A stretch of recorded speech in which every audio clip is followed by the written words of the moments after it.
The Library of Congress houses extensive collections of interviews and photographs from formerly enslaved people, particularly those collected through the Works Progress Administration's Federal Writers Project in the 1930s. But few cases are as remarkable or as contested as that of individuals who claim to have lived extraordinarily long lives, and who therefore witnessed slavery from its early years through emancipation and well into the 20th century. On a morning in July 2025, historian Dr. Jennifer Martinez opens a package that will lead her to investigate one of the most fascinating and debated cases she has encountered. The story of a man who called himself Ephraim, who claimed to have been born enslaved in 1783, and who was photographed in 1909 at what he insisted was age 126, who, if his claimed age was accurate, would have witnessed slavery across 3 different centuries and 7 decades, who gave testimony describing events from the 1780s through the early 1900s, and whose claimed longevity, while disputed by some historians who believe he may have been closer to age 100–110, nonetheless represents a remarkable life spanning from the early American Republic through the Progressive Era, a life that witnessed transformations in American society that few could claim to have seen. The donation comes from a historical society in Ohio that has been researching formerly enslaved people who settled in Ohio after emancipation. The letter explains that while examining materials from the early 1900s, researchers discovered a photograph from 1909, along with extensive interview notes from a man named Ephraim, who claimed extraordinary age and who provided detailed testimony about his life from what he said was 1783 through 1909, covering 126 years of American history. Jennifer carefully removes the materials from their archival box. The first item is a photograph, styled like a late 19th century rural portrait, showing an elderly black man standing in front of a small log cabin. He leans heavily on a crooked wooden cane, both hands clasped over its handle, shoulders slightly hunched. His clothes, loose shirt, high-waisted trousers, and old vest, hang on him as though worn for decades. His face is deeply lined, every wrinkle carved with precision. His eyes, unusually pale and reflective, stare directly into the camera with quiet but disarming intensity, neither pleading nor challenging, simply witnessing. The log cabin behind him, with rough timber walls and stone chimney, anchors the image in a rural, isolated world. The open doorway forms a dark rectangle at his back, as if he has stepped forward from shadows to meet the viewer. The grass around his feet is uneven, the trees skeletal. The photograph feels less like a posed portrait and more like a record of endurance. An old man standing on land that has taken nearly everything from him, yet holding himself upright with dignity time has not managed to erase. Jennifer turns the photograph over, written on the back in faded ink.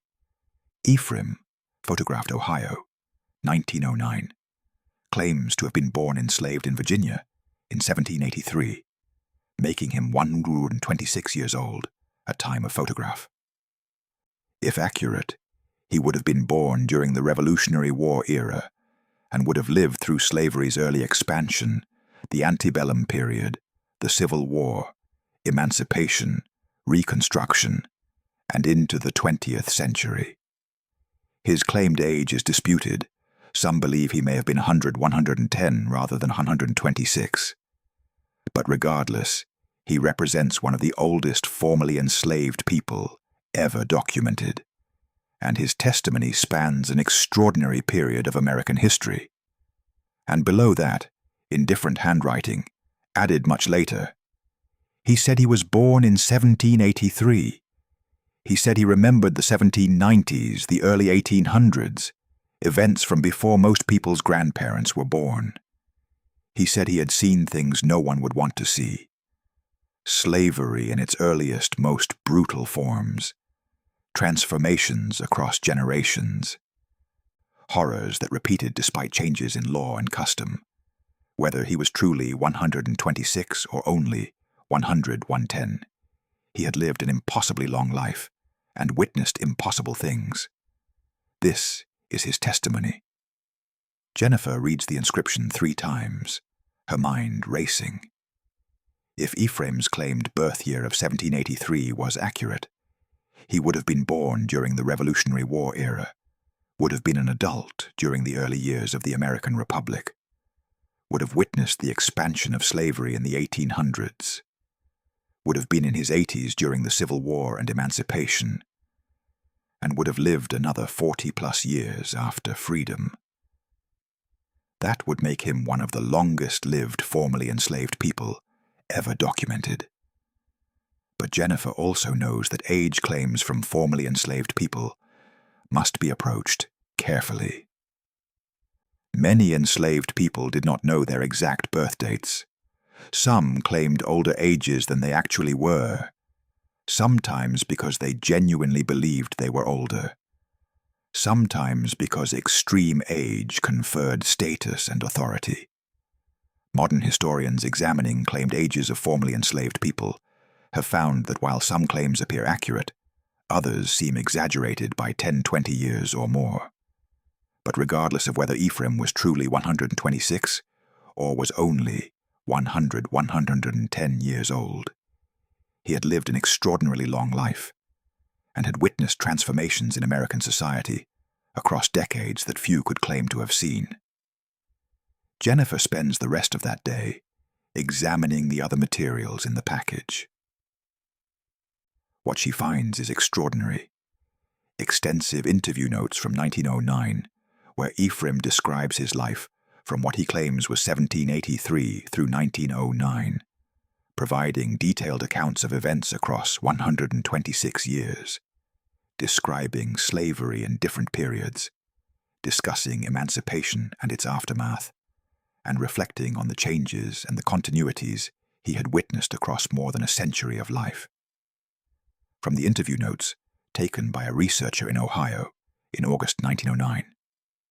Interviewer: Can you state your name and age? Ephraim: My name is Ephraim. I was born in Virginia in 1783. That makes me 126 years old now, in 1909. Interviewer: That would make you one of the oldest people alive. Can you describe your earliest memories? Ephraim: I remember being a small child in Virginia. This would have been the late 1780s, early 1790s. I remember my mother working in the fields. I remember the plantation where I was born. I was enslaved from birth. My mother was enslaved, so I was enslaved. The 1780s and 1790s were different from later years. Slavery was newer then in some ways. It hadn't yet become the massive system it would become in the 1800s with cotton. But it was still brutal. I saw terrible things even as a child. Interviewer: What do you remember about slavery in those early years? Ephraim: I remember violence. I remember people being whipped. I remember families being separated. I remember my mother crying when my older brother was sold away, when I was maybe 5 or 6 years old. That would have been approximately 1788 or 1789. I remember working from a very young age. By the time I was 7 or 8, this would be 1790 or 1791, I was working in the fields, doing whatever tasks children could do. By the time I was a teenager, I was doing full adult labor. I remember when cotton became more important. This was in the early 1800s. The cotton gin had been invented, and suddenly there was huge demand for cotton. Slavery expanded enormously. More and more land was put into cotton cultivation. More and more enslaved people were needed to work that cotton. I was sold in 1805. I was 22 years old. I was sold from Virginia to a plantation in South Carolina. This was when the domestic slave trade was really growing. Enslaved people were being sold from the Upper South to the Deep South to work on cotton plantations. I spent the next 40 years, from 1805 to 1845, enslaved on that plantation in South Carolina. I worked in the cotton fields. I saw people worked to death. I saw families separated when children were sold. I saw women raped. I saw men beaten for small infractions, or for no reason at all. Those 40 years, from my 20s to my 60s, were the hardest years of my life. The violence, the exhaustion, the knowledge that I might die enslaved, that I would probably never be free, that this was simply how my life would be, until I died. Interviewer: what happened after 1845? Ephraim: in 1845, when I was 62 years old, I was sold again. The plantation owner had died, and the estate was being divided. I was sold to a plantation in Georgia.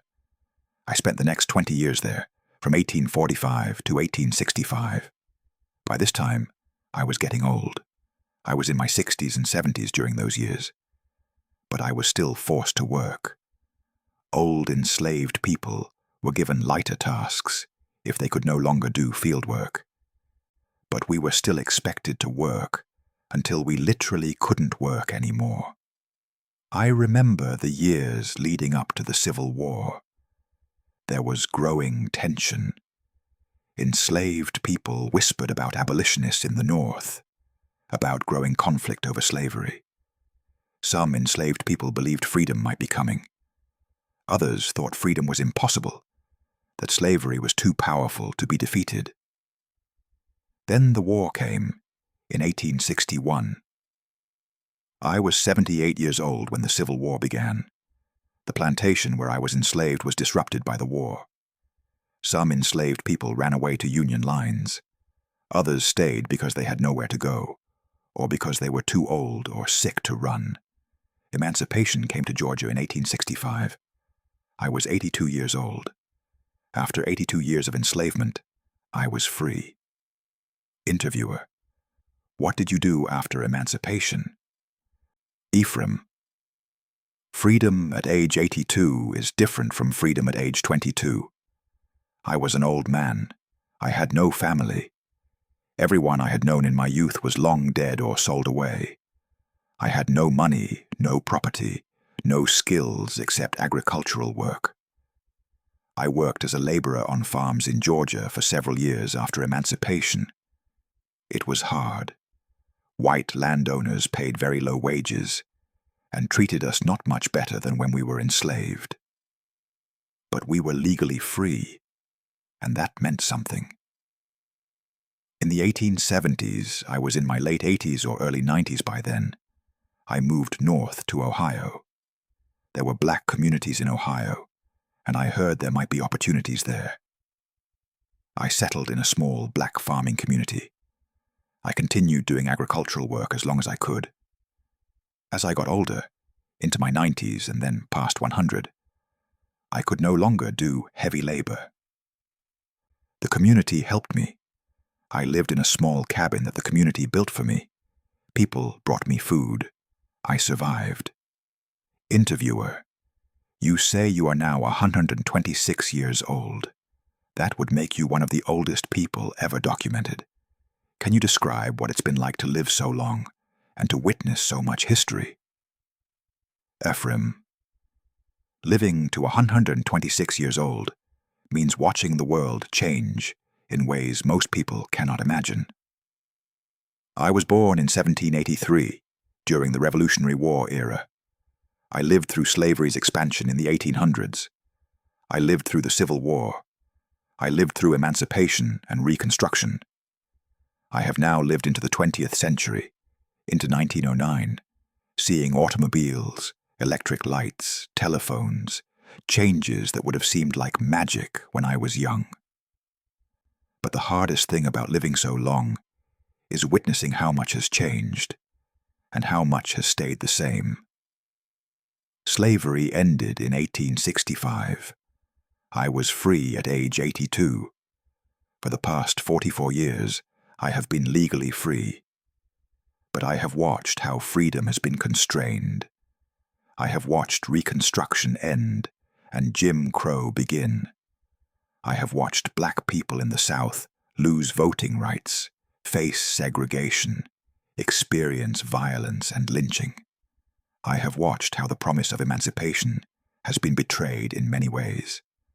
I have lived long enough to see slavery, to see its abolition, and to see new forms of oppression replace it. That is painful knowledge. Interviewer: You mentioned earlier that you have seen things no one would want to see. Can you elaborate? Ephraim: When you live as long as I have lived, and when you were enslaved for 82 of those years, you witness horrors that most people cannot imagine. I saw my mother grieve when my brother was sold away in the 1780s. I saw people whipped until their backs were destroyed. I saw women raped repeatedly by the men who owned them. I saw children sold away from their parents. I saw people worked to death in cotton fields. I saw men hanged for trying to escape. I saw women beaten for resisting sexual violence. I saw these things not just once, but repeatedly, across decades. Slavery was not a single horror. It was systematic violence that occurred daily for generations. And I have lived long enough to see patterns repeat. After slavery ended, I saw sharecropping trap people in poverty similar to slavery. I saw black men lynched with the same casual brutality that characterized slavery. I saw segregation laws that echoed slavery's racial hierarchies. Living to 126 years old, if that is truly my age, means witnessing not just how much has changed, but how much has remained the same. That is the hardest knowledge of all. Interviewer: Looking back over your entire life, from 1783 to 1909, if your age is accurate, what do you most want people to understand? Ephraim: I want people to understand that slavery was not just something that happened in history books. It was daily violence against real people across generations. I lived through 82 years of slavery. That is longer than most people live their entire lives. Imagine spending every single day for 82 years as property, subject to violence, unable to protect your family, unable to control any aspect of your life.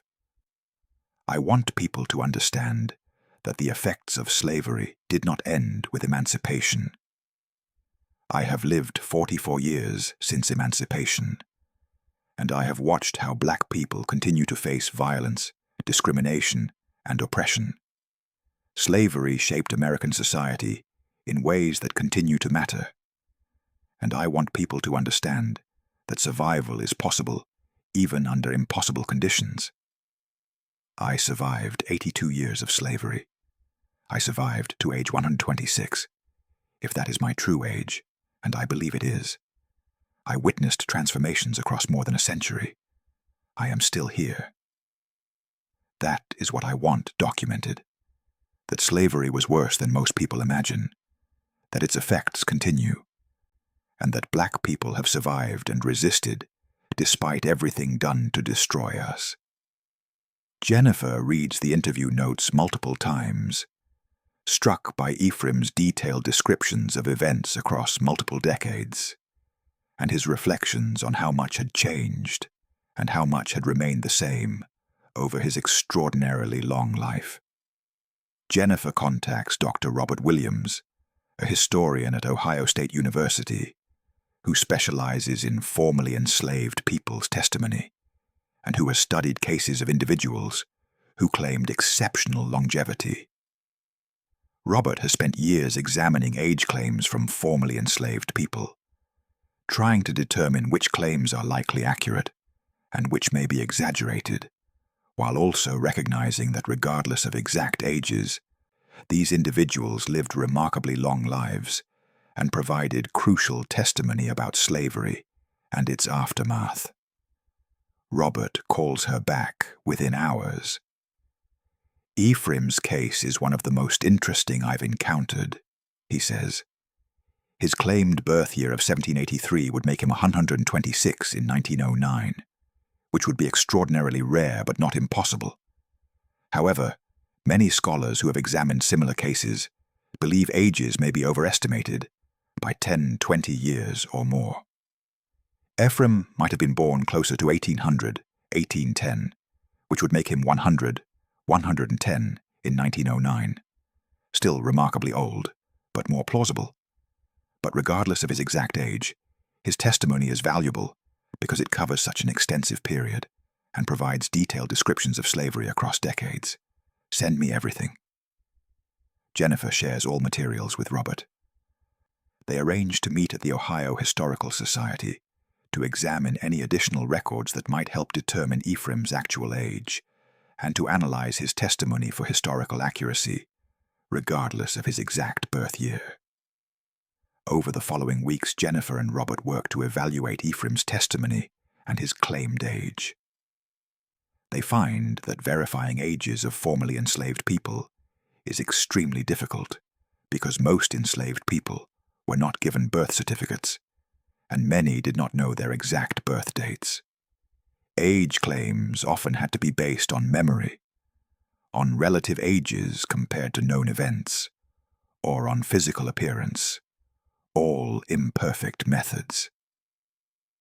They examine Ephraim's testimony for historical accuracy.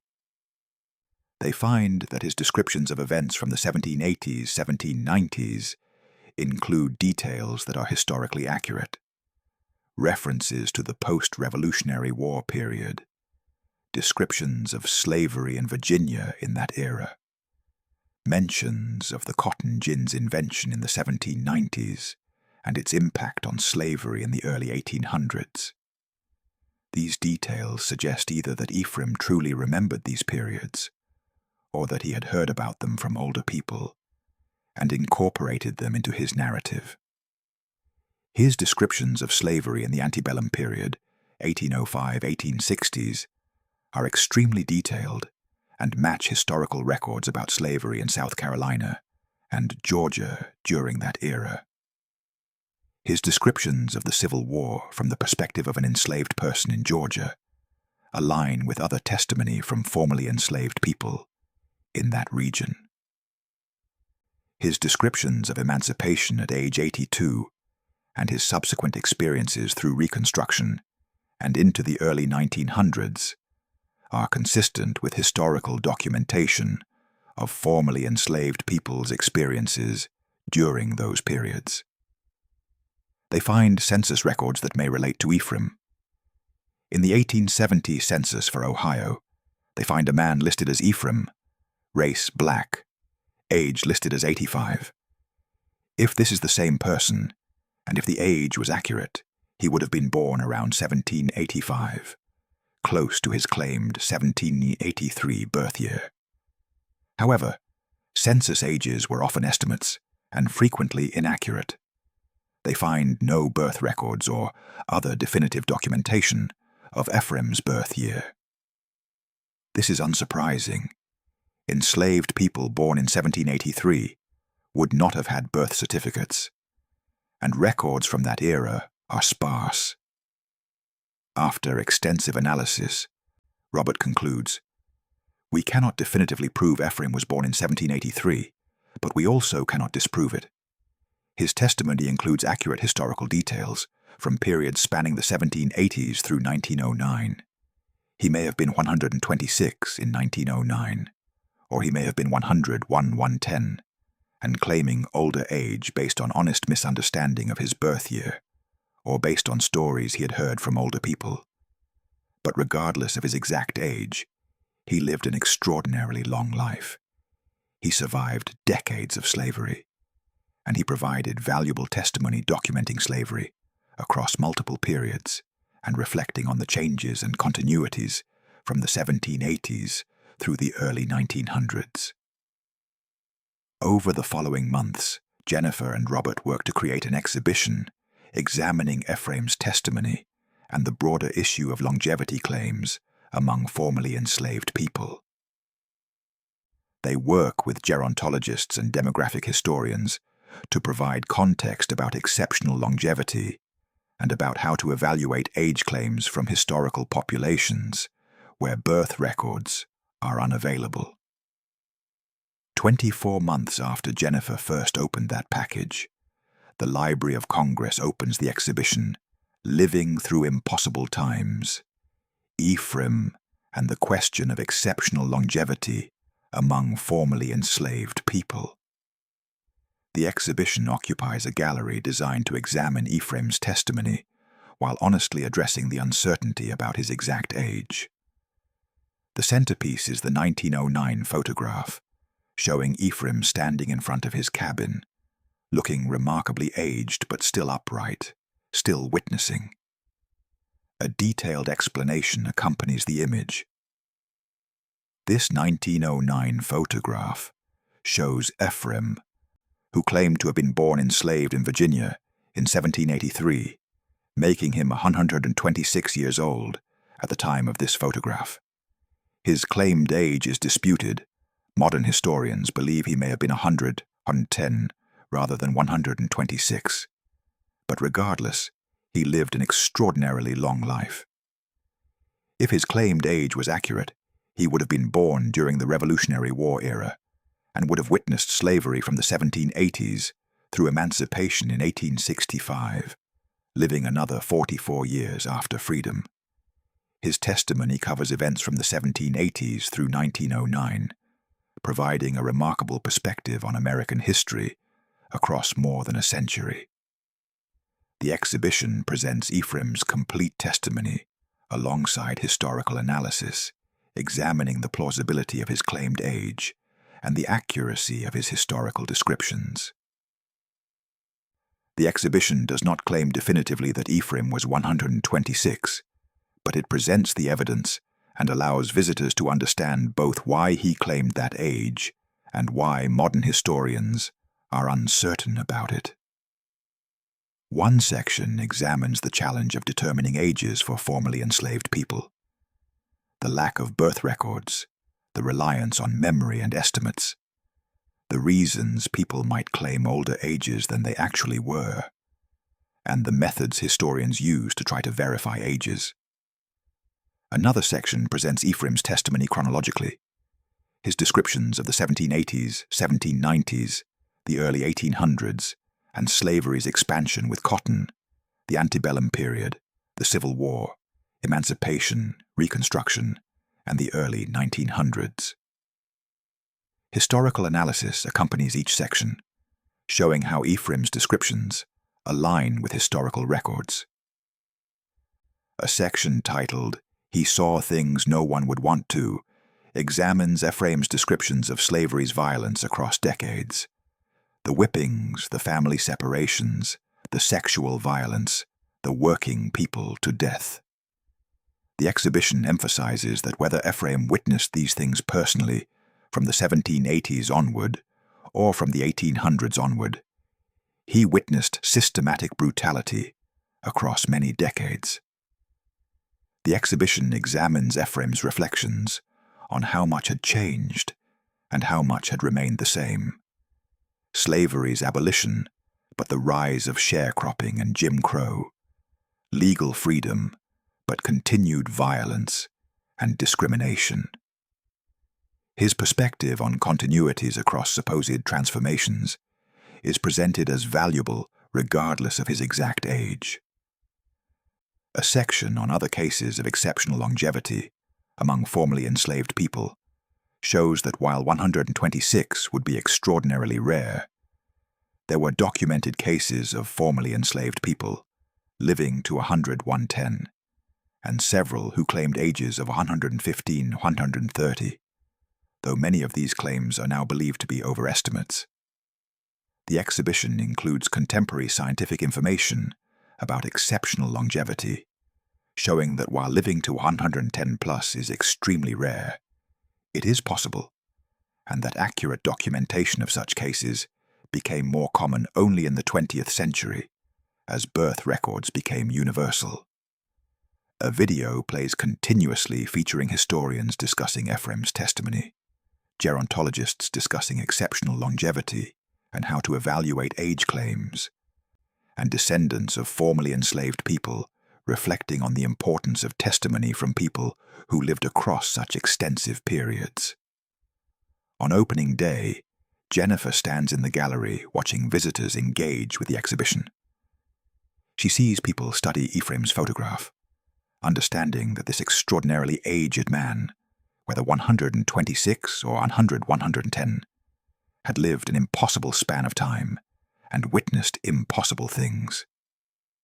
Robert stands beside her. We may never know definitively whether Ephraim was truly 126 or was only 110, he says. But what we know for certain is that he lived an extraordinarily long life, that he survived slavery for many decades, that he witnessed transformations across a period spanning at least from the early 1800s through 1909, and that his testimony provides valuable perspectives on slavery and its aftermath. The exact number of years matters less than the scope of what he witnessed and the insights he provided about how much changed and how much remained the same across more than a century. A young historian approaches them after examining the evidence about Ephraim's age. "This exhibition does something really important," she says. "It doesn't just accept Ephraim's age claim uncritically, but it also doesn't dismiss his testimony just because his age might be uncertain. It presents the evidence, explains why verification is difficult, and shows that his testimony is valuable regardless of whether he was 126 or 110. He lived an impossibly long life either way, and he witnessed things that spanned more generations than most people can comprehend." An elderly man stops to read Ephraim's reflection on living long enough to see slavery abolished, and then to see new forms of oppression replace it. "Ephraim said the hardest thing about living so long was witnessing how much has changed and how much has stayed the same," he says quietly. He saw slavery end, but then watched Jim Crow begin. He experienced legal freedom, but watched black people lose voting rights and face continued violence. That perspective, seeing not just change, but the limits of change, seeing not just transformation, but continuity of oppression, that's the wisdom that comes from living across generations. A young black woman approaches Jennifer and Robert. Whether Ephraim was truly 126 or was only 110, he lived long enough to span from slavery's expansion through Jim Crow, she says. He saw things no one would want to see: systematic violence across decades, patterns of oppression repeating despite legal changes, the long shadow that slavery cast even after abolition. His testimony documents not just historical events, but the lived experience of enduring oppression across a lifetime that spanned more than most people can imagine. That testimony matters regardless of the exact number of years. Throughout the day, visitors engage deeply with the exhibition, understanding that Ephraim's story represents both the challenge of documenting formerly enslaved people's lives, when birth records are unavailable, and the value of testimony from people who lived across extensive periods, and who could reflect on change and continuity across generations. As the museum prepares to close that evening, Jennifer walks through the gallery one more time. She stops in front of Ephraim's photograph, looking at his impossibly aged face, his pale, reflective eyes, his dignity despite obvious frailty. She thinks about his life, born enslaved in either 1783 or sometime in the early 1800s, living through slavery for at least 60 to 80 plus years, experiencing emancipation as an elderly man, surviving decades after freedom, giving testimony in 1909 at age either 126 or 110, providing detailed descriptions of slavery across multiple decades and reflecting on transformations across more than a century of American history. She thinks about his statement that living so long meant witnessing how much has changed and how much has stayed the same. Seeing slavery abolished but Jim Crow instituted, experiencing legal freedom but watching continued oppression, surviving long enough to see patterns repeat across generations. And she thinks about his insistence that he had seen things no one would want to see.